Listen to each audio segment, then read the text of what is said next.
అంజీ నేను నిన్ను రోజు పిలుస్తాను. అవును, అర్జెంట్ ఉన్నది అని నన్ను ఎందుకు సతాయిస్తాను అంజీ? నేను సతాయించుకుని ఎందుకు చదువుకుంటున్నాను అంటే ఇంటికి ఇప్పుడు శనివారం పని చేసిన, ఆదివారం అల్లుడు వచ్చిండు. అల్లుడు వచ్చినప్పుడు ఉండన్నా అద్దాలు అల్లుడితో నువ్వేం పని చేస్తావు? ఇంటికాడ ఎవరు ఉన్నారంట, నేను లేకపోతే వాళ్ళు పిల్లలే ఉండే. మధ్యాహ్నం వరకు అయిపోతాయి కదా. మధ్యాహ్నం వరకు అయితే చికెన్ అవుతుంది, అక్కడ అన్నీ అయితే అన్న మొత్తం అయితే నేను ఎటు రావాలంటే 10 మనసులో పడుతుందా బెండ్ ఖరాబ్ అయితే?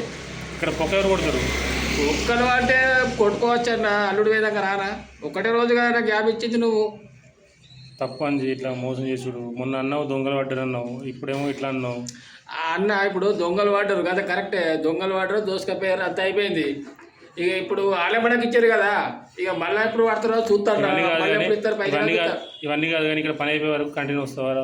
కంటిన్యూ అంటే కన్ఫర్మ్ చెప్పలేను అన్న నేను. అంటే నిన్ను మాడిను, నా దగ్గర ఎవరి వరకు లేదని నన్ను సతాయించుకుంటున్నాను. సతాయించుకున్నాడు కాదన్న, ఇప్పుడు సతాయించుకున్నాడు అనేది కాదన్న. నేను చేస్తే బుచ్చ కానీ బుచ్చ కళ్ళుద్దరా ఇందులో వీళ్ళు కానీ పని చేస్తేనే పైసలు అంతే. ఇప్పుడు ఏదైనా అవసరం పడుతుంది కావచ్చు, రేపే అవసరం పడుతుంది కావచ్చు, రేపే ఇంటిగా ఉంటే కావచ్చు, గ్యారంటీ ఏముందన్న? కాదు, పేమెంట్ ఇట్లని నువ్వు ఫోన్ చేసి మరి ఎప్పుడు ఇయ్యనట్టు భలే మాట్లాడుతాను. అట్లా కాదన్న, నేను అనేది శనివారం అన్నాడు, శనివారం లెక్క చూసుకోవాలన్న. నీ దగ్గర కూడా ఎప్పుడు పైసలు ఇప్పుడు 3000 తీసుకున్నా అన్న, ఓకే, శనివారం పేమెంట్ కాలేదు, కాదు కటన్న కావాలి, పేమెంట్ అని ఇవ్వాలని చెప్పి మాట్లాడినా. లెక్క చేయలేదు ఇప్పుడు దాకా? చేయలేదన్న. ఎప్పుడు చేయలేదు? అప్పటి వరకు లెక్క అయిపోయింది. అప్పుడు కాదు, ఇప్పుడు ఎన్ని రోజులు లెక్క చేయలేదా? చేయలేదు. ఇన్ని రోజుల నుంచి ఇప్పుడు 21 ఇప్పుడు 4 రోజుల లెక్క కాదు, ఎన్ని రోజుల నుంచి లెక్క చేయలేదు నీకు? నేను 20 తారీఖు నుంచి లెక్క. 20 తారీఖు నుంచి లెక్క కాదు.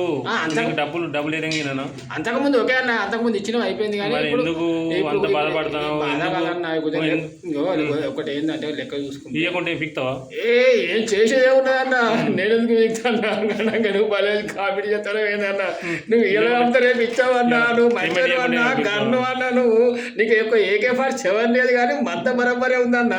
కానీ నేను ఎక్కను కానీ ఎక్కితే. కానీ ఒకటి ఏంటంటే పేమెంట్ అన్నది క్లియర్. పేమెంట్ ఇవ్వకపోతే నేను రేపటి పనికి రావా? రేపటి నుంచి రానన్నా, ఇంటికి వస్తా. ఇంటికి వచ్చి నిన్ను ఎత్తుకుని పోతా అన్నావా? ఇంటికి వచ్చి ఎత్తుకుపోతా. కరెక్టే, రానమనేది కాదు, మన ఫ్రెండ్షిప్ లోపల ఎన్నో అనుకుంటాం కాదు. అది కాదు అక్కడ విషయం ఏంటంటే శనివారం మన అంజగాడు నాకు ఇచ్చేది ఉండేది. 10 రూపాయలు వచ్చినా శనివారం పేమెంట్ చేయాలి. అంజగాడు నాకు అంజగాడికి నేను 3000 ఇచ్చిన ఇంటికి పోయి. ఆగన్నా నేను 10 రూపాయలు వచ్చినా కూడా నీకు పేమెంట్ కరెక్ట్ కావాలి అన్నాను. అన్నది బరాబరే, నేను పనికి ఎందుకు రాని కానీ ఇయ్యాలి కాకపోతే రేపు రాను, ఎగబెడతా రేపు ఎగబెడతా కావచ్చు, అట్లా అంటే లేను అనే విషయం ఏంటిదంటే ఇప్పుడు శనివారం లెక్క క్లియర్ ఉండాలి. ఇప్పుడు నీకు కూడా కొన్ని కట్ చేసుకుంటావా, అన్ని కట్ చేసుకుంటావా నీట్? గాయస్, ఈ మనిషిని ఏం చేద్దామనేది మీరే కామెంట్ చేయండి. నన్ను ఎవరు నమ్మకు. పనికి రమ్మంటే పనికి వస్తలేడు, బాగా సదాయించుకుంటాడు. ఈ మనిషిని ఏం చేద్దాం అనేది మీరే కామెంట్ చేయండి. ఇతని పేరు ఆంజనేయులు, ఇతను ఉండేది రాంపూర్లో. పనికి రమ్మంటే పనికి వస్తలేడు, బాగా సతాయించుకుంటాడు. ఇంకో విషయం ఏంటంటే అవతల ఇంకో వ్యక్తి ఉన్నాడు, అవతల ఇంకో వ్యక్తి చూపిస్తాను.